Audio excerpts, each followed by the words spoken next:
gelisih kang amunggel kandha lalu dewasaning hari candra miwah taun lampahing Pandhawa ingkang wis pundhat ing 12 taun ngancik ing warsa 13 lelampahan ingkang dumadi wonten ing negari Wirata ing kono ana mustika lelampahan ingkang dumadi wonten ing negari Wirata sumlorot cacah 6 nenggih ingkang tuwuh amubal nyunarake pepadang miwah katentreman ugi karahayon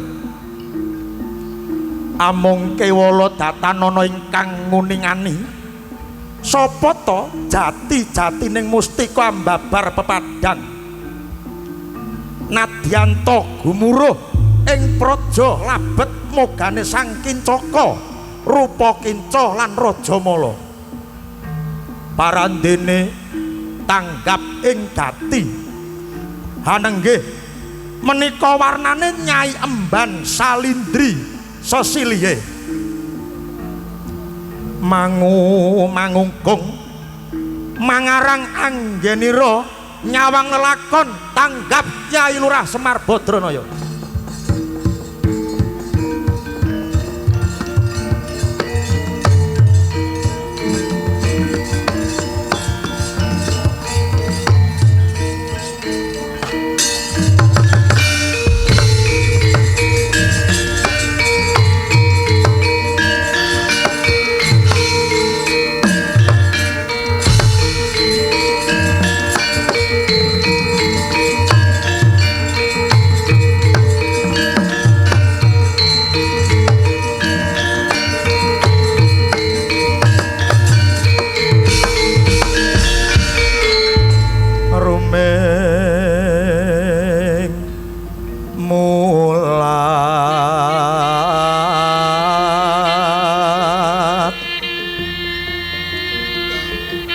rumeng mulat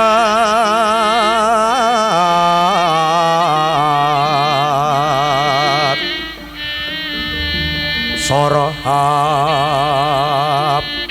sari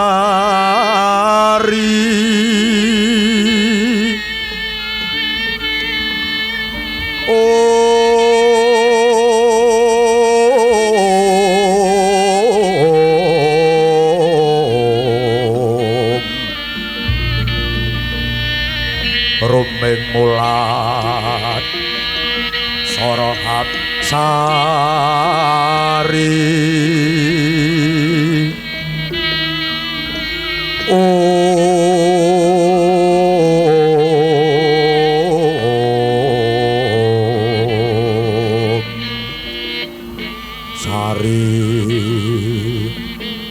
sari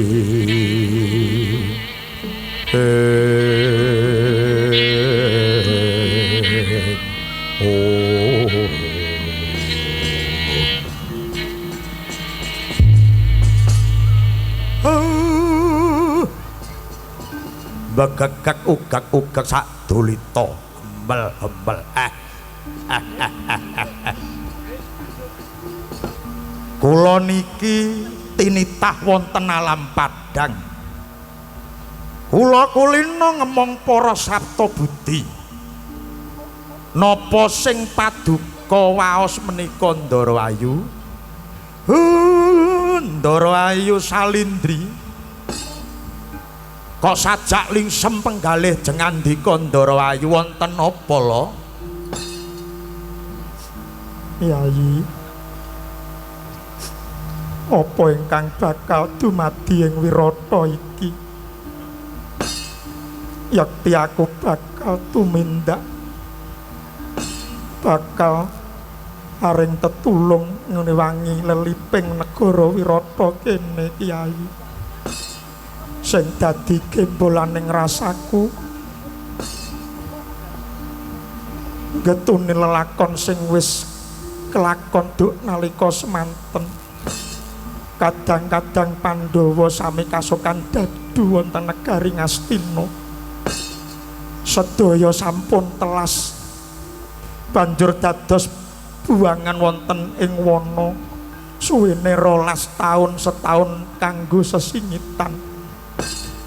Duh Yai, lelampahan kados mengaten menika ingkang dadosaken lingsem penggalih kula Kyai. Ampun digetuni lelakon kados ngaten niku nggih Den Ayu. Gusti sampun maringaken coba dumateng Pandhawa kaliyan Ndara Ayu Salindri.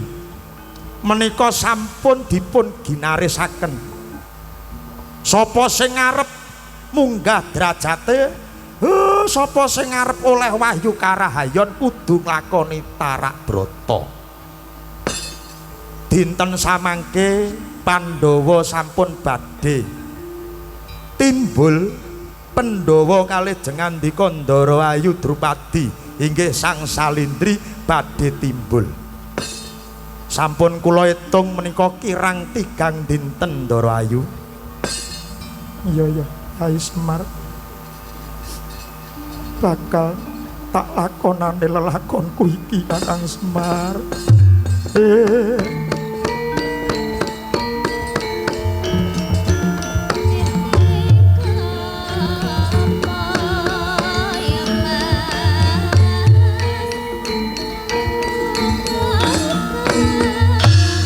Kyai, soroting srengenging brang wetan kaya sumilak padang, sumeblak padang endahe sesawangi, nuruti gregeting kalbuku ora wigih mango-mango Kyai.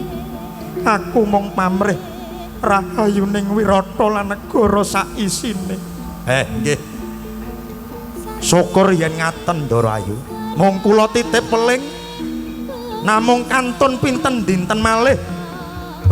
Ampun nganti lelampahan menika konangan dening sinten kemawon. Wonten ing Serat Weda ing jaman kala bendu ngupadya dalaning karahayon. Nggih niku panjenengan lampahi kanthi tulusing ati, welas asih mring sesama, kanthi sabar lan eling. Inggih mriku badhe bisa nyingkirake bab tumindak ingkang kirang prayogi.